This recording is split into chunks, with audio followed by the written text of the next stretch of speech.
한 말씀이어서 여러 차례 함께 설교하고 나눈 적이 있습니다. 기억을 못 하시겠지만 딱 1년 전에도 이 본문 가지고 설교를 했었습니다. 10편 8편 말씀을 나눈 적이 있는데 아마 들으시면 또 생각나고 기억나고 하실 거예요. 또 여러분도 개인적으로 묵상하시고 또 느끼는 바들이 있으실 것이고, 그래도 다시 한번 또 말씀을 듣고 다시 한번 또 생각하고 그런 시간을 가졌으면 합니다.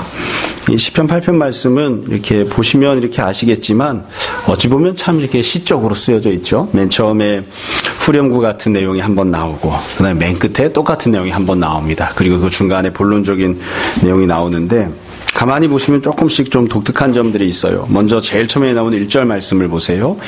여호와 우리 주여 이렇게 부르는데, 사실 이 여호와 우리 주여라고 하는 이 표현은 일상적인 표현은 아닙니다. 보통 이제 여호와여, 아니면 주님이시여, 아니면 이스라엘의 하나님 여호와여, 이런 식으로 부르는데 조금 독특하게 이 표현을 붙여놨어요.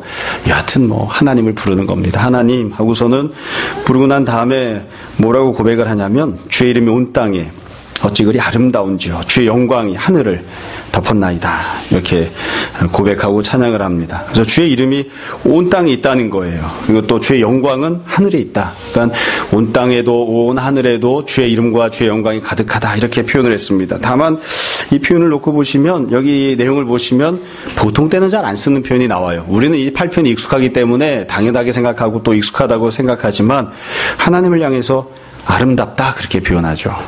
주님의 이름이 온 땅에 어찌 그리 아름다운지요. 그래서 아름답다고 표현을 합니다. 여러분, 구약 성경에 보면 하나님께 하나님은 위대하시다, 아니면 하나님은 탁월하시다, 하나님은 크시다, 하나님 영광스러우시다, 이런 표현들은 많이 나오는데, 그런데 이 아름답다는 표현은 그렇게 잘 많이 나오지 않습니다. 그런데 이 시인이 사실 하나님을 향해서 하나님의 이름이 아름답다, 온 땅이 아름답다, 이렇게 표현한 것은 어찌 보면 이 시인이 온 땅을 쳐다보니까 온 세계가 어쩜 이렇게 아름답습니까? 그리고 거기에 깃들어 있는 하나님의 이름이 다 아름다워서 이 세상이 이렇게 아름다운 것 같습니다, 이렇게 고백을 하는 거예요. 그래서 하나님을 향해 아름답다, 이렇게 설명합니다. 여러분들 혹시 누군가를 향해서 아름답다 이런 표현을 가장 최근에 언제 쓰셨나 한번 생각을 해보세요. 자기 엄마를 향해서 엄마 참 아름다우십니다, 이런 표현 잘 안 하죠. 그렇죠? 우리 애들한테도 얘야 넌 참 아름답구나, 이런 표현 잘 안 하죠. 더군다나 하나님을 향해서 하나님 참 아름다우십니다, 이런 표현 잘 안 쓴다고요. 그래서 어찌 보면 이게 정상적이지 않아요. 일상적이지 않아요. 그래서 이 뒤집어 얘기하면 이렇게 이야기할 수 있습니다. 이 사람이 일반적인 마음, 일반적인 감성을 갖고 있는 건 아니에요, 지금. 그러니까 도대체 어떤 마음일까? 그러면 은혜를 받은 마음을 갖고 있는 겁니다. 하나님께 은혜를 받아서, 은혜를 받다 보니까 마음이 푸근해진 거죠. 그리고 마음이 따뜻해지고, 그리고 보는 시선이 달라지고, 그래서 땅을 보면 또 하늘을 보면 모든 것들 가운데 하나님의 따뜻함과 하나님의 은혜가 깃들어 있는 것이 보이는 거예요. 그래서 이전에는 이 세상이 생지옥 같고 정말 살기 힘들고, 왜 나를 이렇게 못 살게 구는 사람들만 가득하고, 왜 이렇게 나를 못 뜯어먹어서 난리인지, 정말 살기 힘들어 죽겠다, 엄마는 왜 나를 낳으셨습니까, 아빠는 왜 나를 낳으셨습니까, 이런 마음들이 있었는데, 그게 아니라 정말 이렇게 힘들고 어려운 세상이라고 생각했는데, 이제 은혜를 받고 나서 이렇게 보니까 온 땅 구석구석이 어쩜 이렇게 아름다운지 모르겠다, 이제 그렇게 고백을 하는 거예요.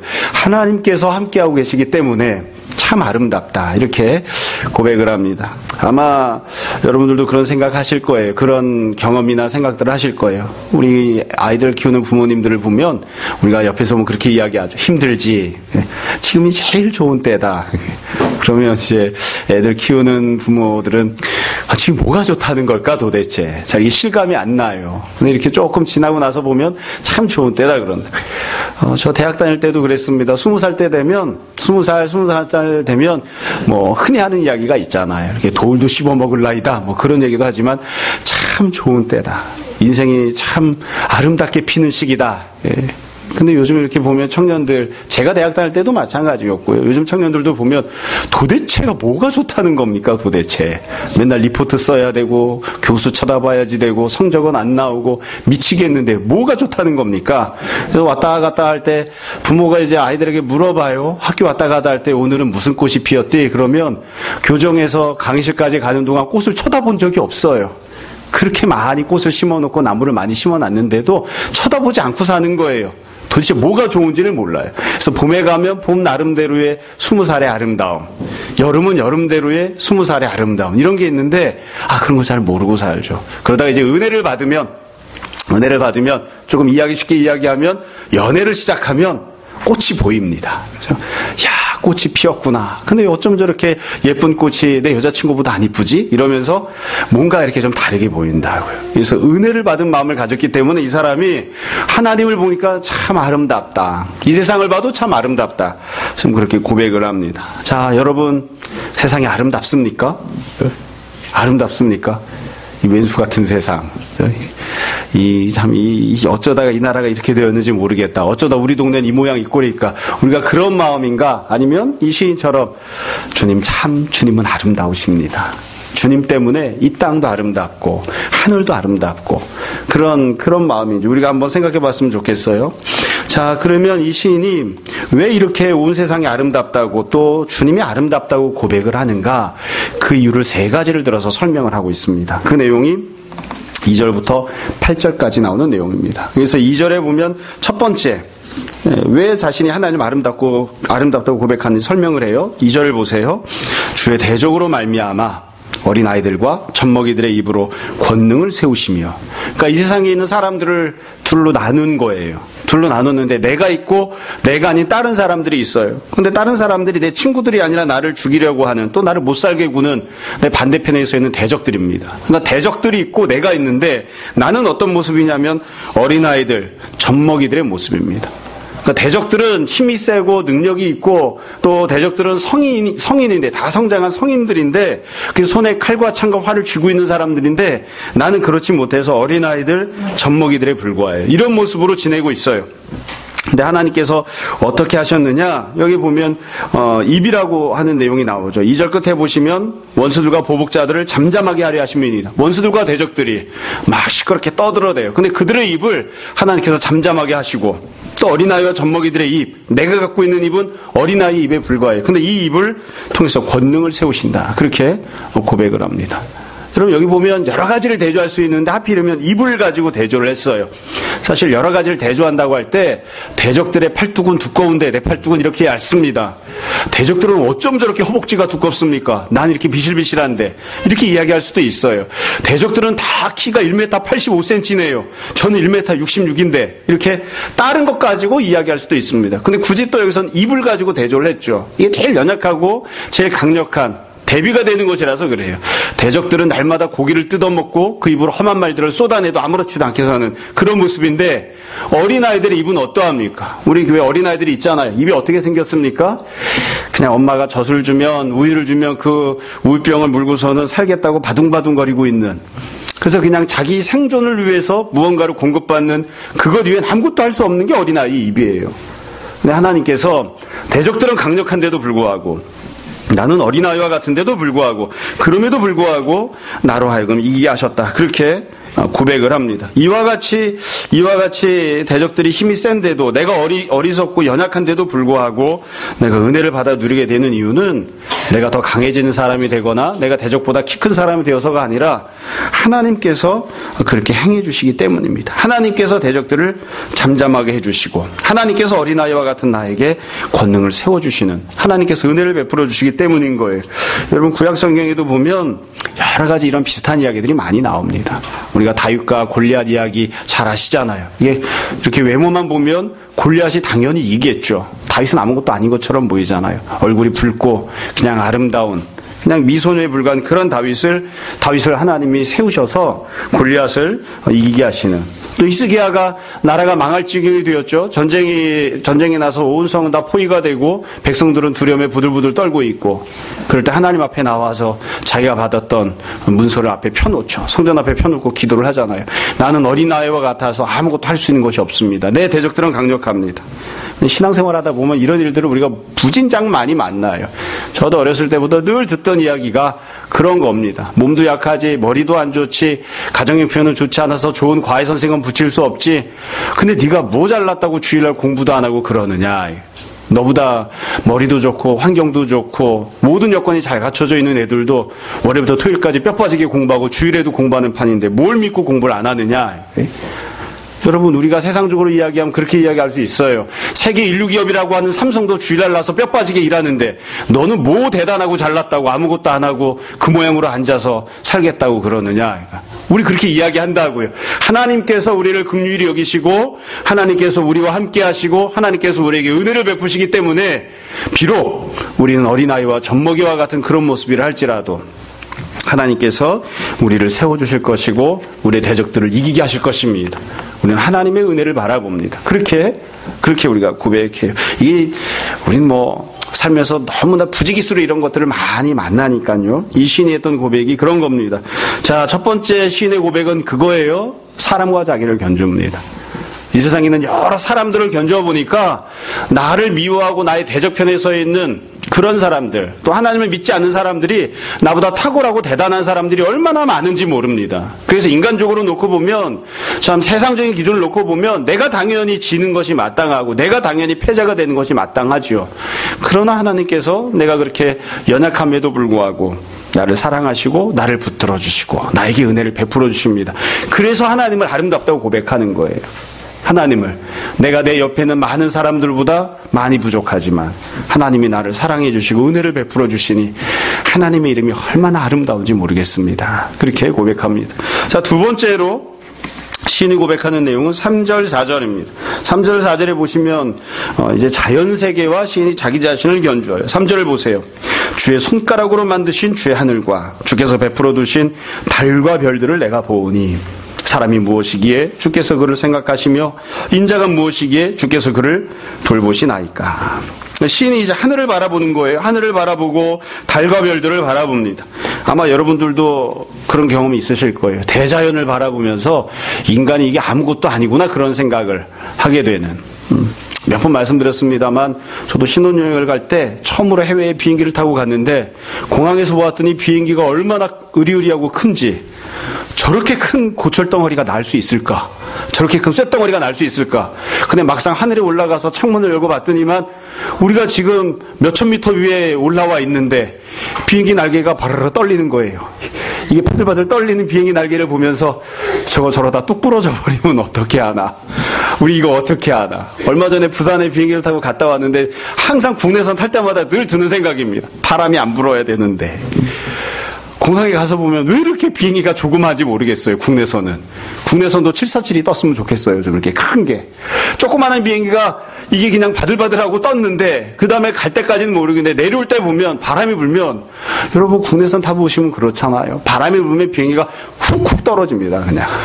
훅 떨어질 때 속으로 눈을 지끈하고 기도하죠. 주님, 혹시 오늘 신문에 비행기 사고가 나는 건가요? 이게 내가 떨어져 죽는 건가요?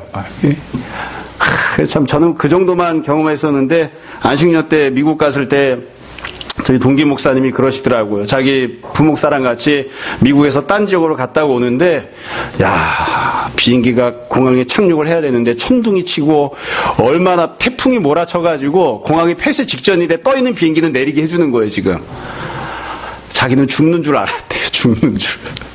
여러분들 마음의 준비를 하십시오. 기장이 그렇게 방송하더래요. 여러분 마음의 준비를 하시고 기도하십시오.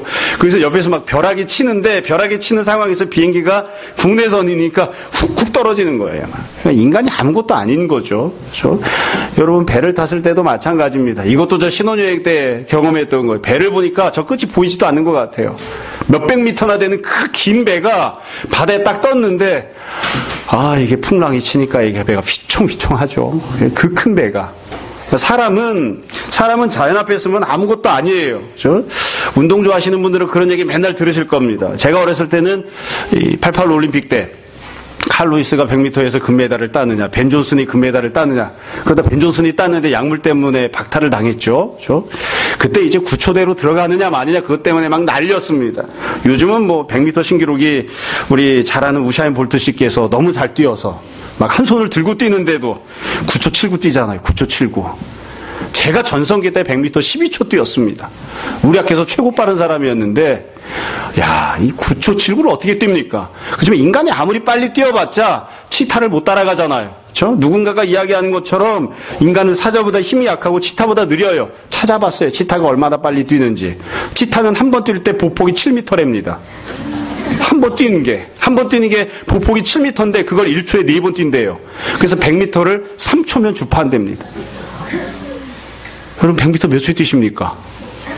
내가 20m 갔을 때 치타는 100m를 뛰는 거예요. 시속 110km에서 120km. 그러니까 인간은 자연과 견뎌보면 아무것도 아니에요. 아무리 힘이 좋다고 해도 코끼리가 와서 한번 밟으면 어떻게 하겠습니까? 살아남는 건 그만두고 뼈도 못 추리는 거죠. 말 그대로. 사람은 아무것도 아닌 거예요. 하나님께서 이 모든 하늘을 손가락으로 만드셨다고 하잖아요. 힘들어서 만든 것도 아니고 손가락으로 만든 거. 아무렇게나 쓱쓱 하셨어도 그냥 만드신. 참, 그 하나님이 손가락으로 만드신 온 피조 세계와 우리를 견뎌보면 아무것도 아닌 거예요. 대단한 능력 있는 사람들과 우리 보통 사람은 아무것도 아니죠. 예전에 우리 수인이 엄마가 피카소 이야기하다가 그런 얘기 하더라고요. 피카소가 하루에 1개씩 그림을 그렸대요. 하루에 1개씩. 제가 피카소 그림 하나가 얼마인지 여러분 아십니까? 제 평생 벌어도 못 버는, 다 살 수 없는, 그림 하나를 살 수가 없어요. 그래서 한번 찾아봤어요. 피카소 그림이 도대체 몇 개인가 찾아봤더니만 현재 이제 작품으로 인정받는 것들이 피카소 그림이 13,500개랍니다. 조각이 700개.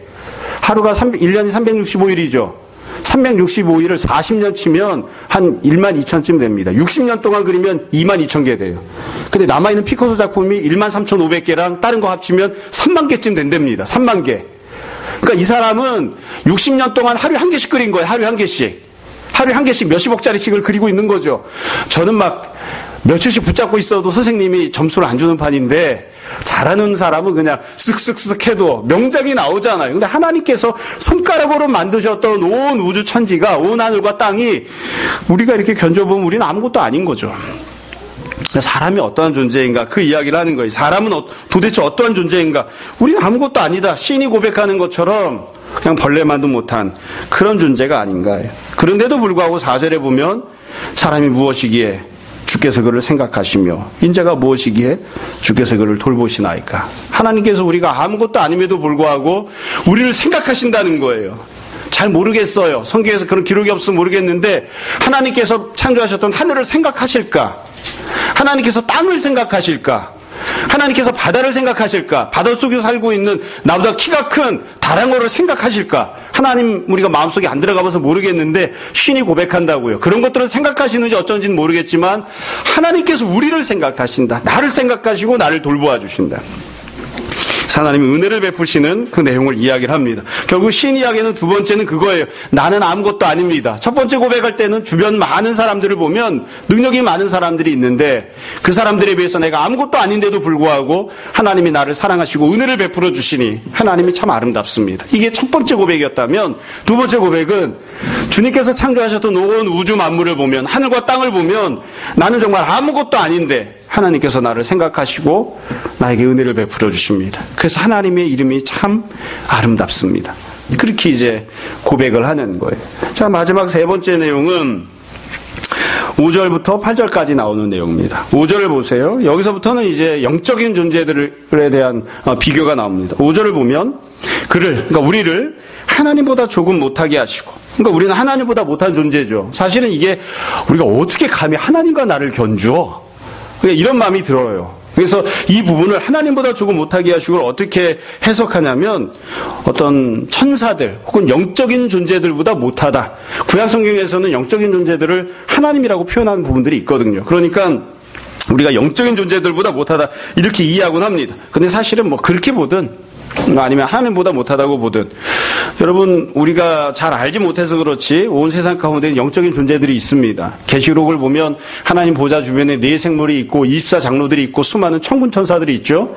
우리가 알지 못하는 영적인 존재들을 물론 하나님께서 만드신 그런 존재들이 있습니다. 그런 존재들이 우리가 견주어 보면 우리는 그들보다 못한 거예요. 우리가 아는 대로 사람은 육체와 영혼으로 돼 있죠. 우리가 육적으로 보면 내 주변에 나보다 탁월한 육체를 갖고 있는 사람들이 많이 있어요. 또 영적으로 보면 우리가 보지 못하지만 느끼지 못하지만 하나님이 만드신 수많은 영적인 존재들이 있는데 그 영적인 존재들이 다 나보다 나아요. 나는 그들보다 훨씬 못하다고요. 그러니까 내가 도대체 잘난 게 뭐가 있냐? 아무것도 없는 거죠. 그런데 하나님께서 어떻게 하셨는가? 하나님께서 은혜를 베푸시는데 우리의 이런 영적으로 참 아무것도 아닌 그런 모습에도 불구하고 하나님 은혜를 베푸셨는데 여러 가지 은혜 베푸셨다고 지금 고백을 해요. 5절 두 번째 줄에 보십시오. 이렇게 돼 있죠. 영화와 존귀로 관을 씌우셨나이다. 영화와 존귀로 관을 씌우셨나이다. 여러분 이렇게 머리를 이렇게 한번 만져보세요. 영화 존귀로 관 쓰신 분 계신가요? 우리 잘 이게 납득이 안 될 수도 있어요. 나는 영화 종기로 관을 써본 적이 없는데 이럴 수도 있어요. 하나님께서 그렇게 해주셨다는 거예요. 어찌 보면 인간적으로 보면 육적인 눈으로만 보면 내가 아무것도 아닌 것 같고 또 아무것도 하나님께 받은 것이 없는 것처럼 보일 수도 있어요. 근데 하나님께서 우리를 이렇게 귀하게 여겨주셨다는 거예요. 여러분 영화와 존귀라고 하는 것은 하나님께만 사용되었던 수식어입니다. 구약성경 읽을 때 가끔 신학자들이 그런 이야기를 합니다. 이게 하나님을 향한 것인가 왕을 향한 것인가.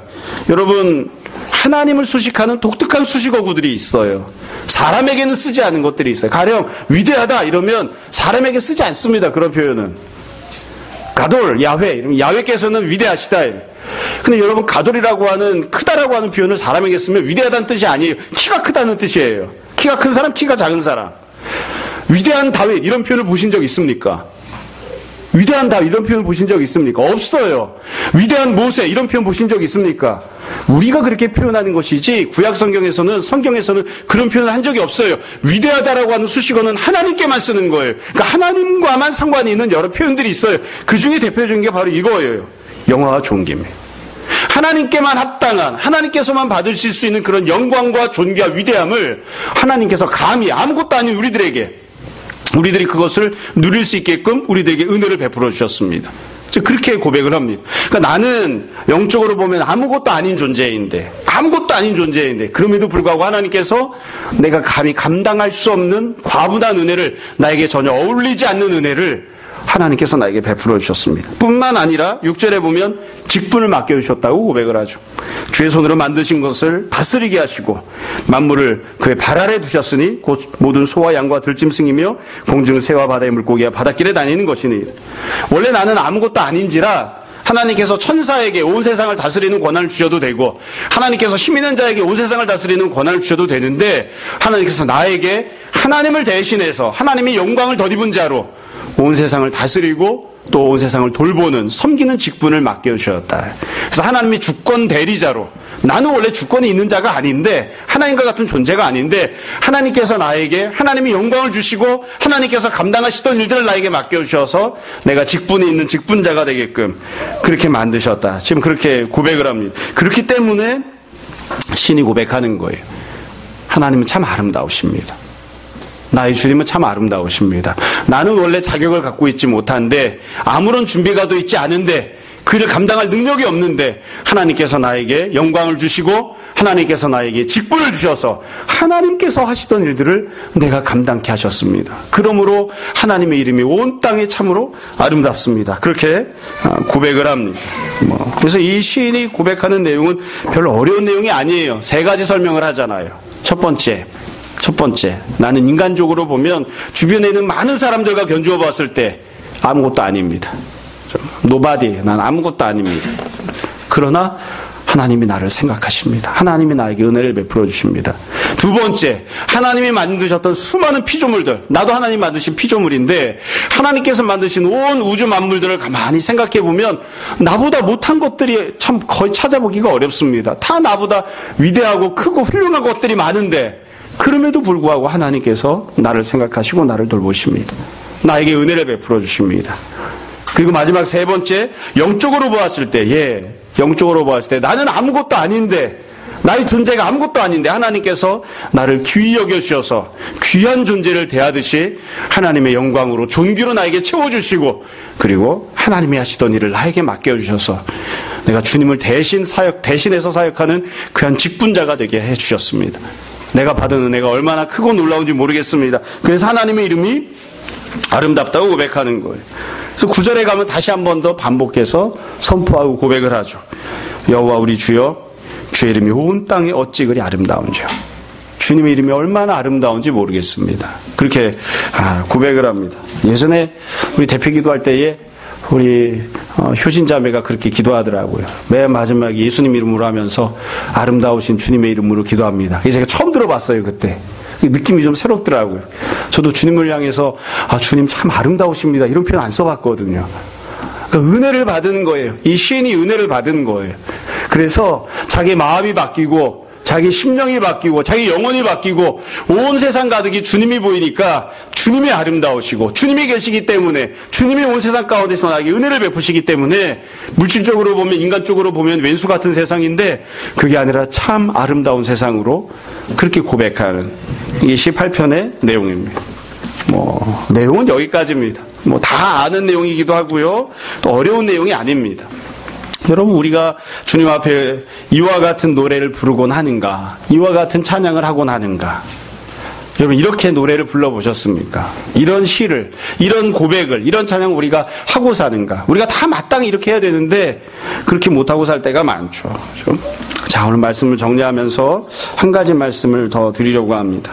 사실은 내용 안에서 다 드렸던 말씀인데 혹시나 우리가 여러분들이 또 제가 좀 오해할 수도 있는 부분들이 있어서 한 가지를 꼭 짚고 오늘 말씀을 마무리하려고 합니다.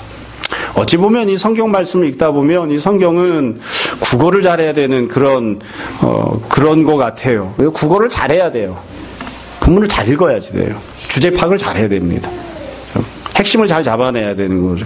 여러분 18편의 주제가 무엇일까요? 한 줄로 써라. 그럼 뭐라고 쓰시겠습니까? 저는 한참 동안 뭐라고 썼냐면 하나님은 위대하시다. 그리고 그 하나님이 나에게 은혜를 베푸신다. 이렇게 썼어요. 그게 맞죠. 틀린 건 아니에요. 근데 이 시편 안에는 두 가지 내용이 들어있습니다. 하나는 하나님의 위대하심이고요. 또 하나는 나의 초라함입니다. 오랫동안 하나님만 생각하고 하나님을 바라보고 하나님이 위대하시고 하나님이 은혜를 베푸셨습니다. 이렇게 쓰다가 어느 날 문득 생각해 보니까 이게 지금 하나님이 노래를 부르고 있는 게 아니고 시인이 노래를 부르고 있잖아요. 성도가.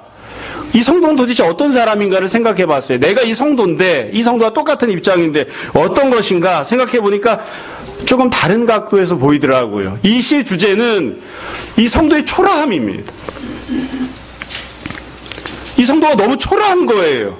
여러분 우리가 28편 읽으면서 흔히 어떤 생각을 하냐면 그림으로 그려보세요. 그러면 막 광활한 대자연 위에서 시인이 두 팔을 벌리고 하나님 앞에 여호와는 광대하십니다. 은혜를 베푸십니다. 막 이런 장면을 생각해요. 근데 사실은 그게 아니에요 지금. 이 시인은 어떻게 하고 있냐면 골방에 쭈그리고 앉아가지고 울고 앉아있는 거예요. 벽을 향해서 얼굴을 쳐박고서 울고 앉아있는 거예요. 나는 못났습니다. 나는 왜 이렇게 나는 내세울 게 없습니까? 왜 나는 이렇게 초라합니까? 왜 나는 이렇게 가난합니까? 이게 시인의 상황이에요. 대적들이 쫓아와서 도망가다가 도망갈 곳이 더 이상 없어서 막다른 골목에서 이걸 이럴 수도 없고 저럴 수도 없으니까 벽에다가 고개를 쳐박고서는 그리고서는 하나님 앞에 간구하는 나는 더 이상 도망갈 곳이 없습니다. 난 왜 이렇게 초라합니까? 내 인생은 왜 이렇습니까? 그게 이 시인이 사실은 현재 부딪히고 있는 현실이에요.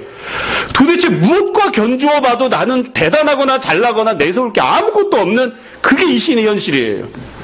주변에 있는 사람들과 견주어 봐도 나는 정말 초라합니다. 내 주변에 있는 이름 없이 피어나는 들꽃이나 하늘을 쳐다봐도 나는 정말 볼품이 없습니다. 나는 정말 초라합니다.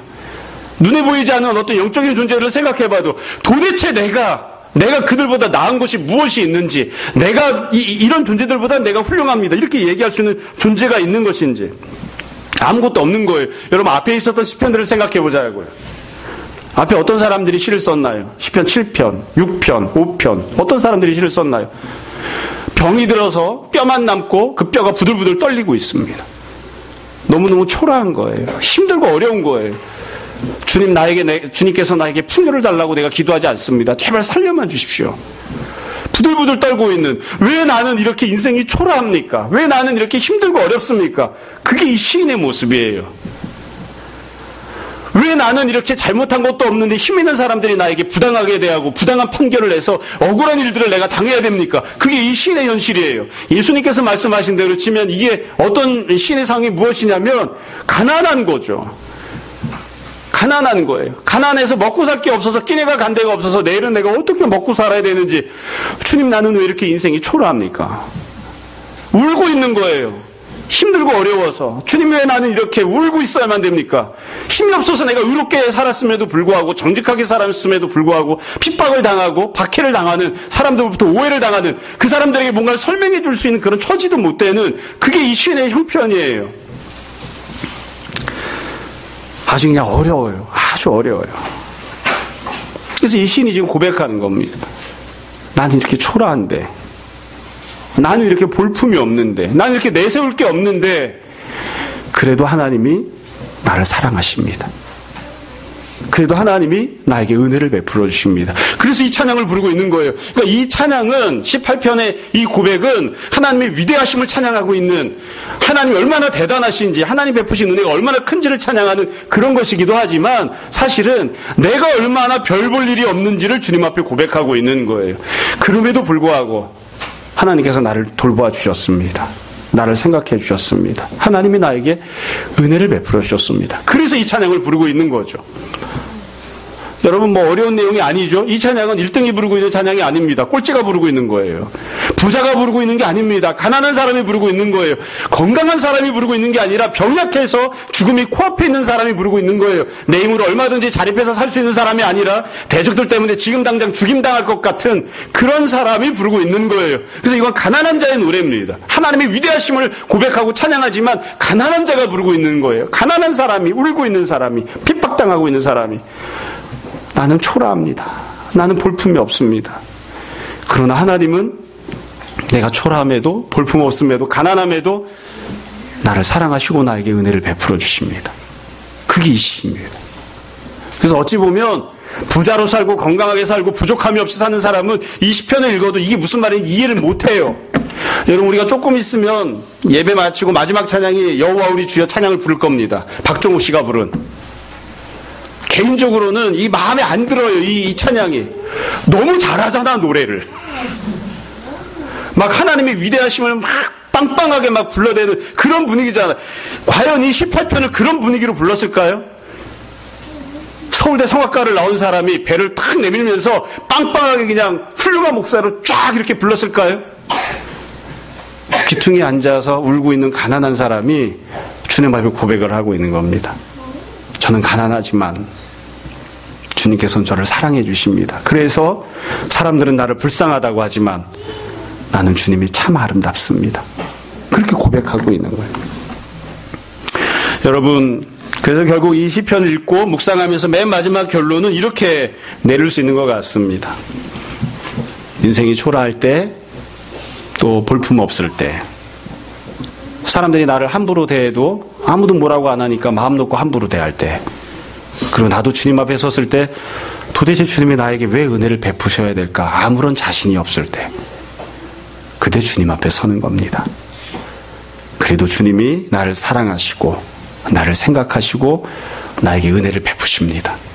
비록 1등이 아니어도 헌금을 많이 못했어도 영성이 깨어있고 막 누가 봐도 대단한 그런 영적인 능력을 갖고 있는 그런 존재가 아니어도 하나님이 나를 사랑하십니다. 그래서 우리가 늘 붙들고 의지해야 할 분은 오직 한 분, 나의 하나님이시고 그 하나님께서 나를 사랑하시는 그 은혜를 받은 뒤에 우리가 주님 앞에 고백하고 찬양할 수 있습니다. 하나님 당신은 참 아름다운 분이십니다. 온 세상이 개떡 같고 거지 같지만 그래서 사람들이 그 중에서도 나는 찌끄레기처럼 그렇게 쳐다보고 있지만 그러나 하나님은 나를 사랑하시고 하나님은 나에게 은혜를 베푸심으로 내가 그 은혜 가운데서 하나님이 아름답다고 내가 고백합니다. 우리가 다 그런 마음, 그런 모습으로 이 찬양을 받아들이고 또 그렇게 고백하는 성도들이 될 수 있었으면 좋겠습니다. 오늘도 2018년이 다 지나갔습니다. 어떤 사람은 좋은 일만 있었을 것이고 어떤 사람은 또 힘든 일이 있었을 것이고 어떤 가스배송 가사처럼 누군가는 아이를 낳고 누군가는 아이를 잃고 누군가는 새로운 사랑하는 사람을 만나고 누군가는 사랑하는 사람을 잃고 누군가는 직장을 얻고 누군가는 직장을 잃는, 그러나 우리가 별 볼 일 없는 또 아무런 소망이 없는 사랑처럼 보여도 주님을 붙들고 의지하는, 주님 앞에 나오는, 그래서 주님이 나는 너를 사랑해 그렇게 말씀하시는 그 귀한 고백을 듣고 은혜를 누리는 그런 우리가 되었으면 합니다. 여러분 2018년도 그러했지만 2019년도도 혹시 우리가 생각지 못했던 어려움이 있다 할지라도, 또 주님 앞에 나를 떳떳하게 내세울 수 없는 그런 모습이 있다 할지라도 주님의 인자하심을 의지하고 주님 앞에 나아가는 우리 모두가 다 되기를, 그래서 주님을 아름답다고 고백하는 우리 모두가 다 되기를 주님 이름으로 축원합니다. 잠시 기도하겠습니다.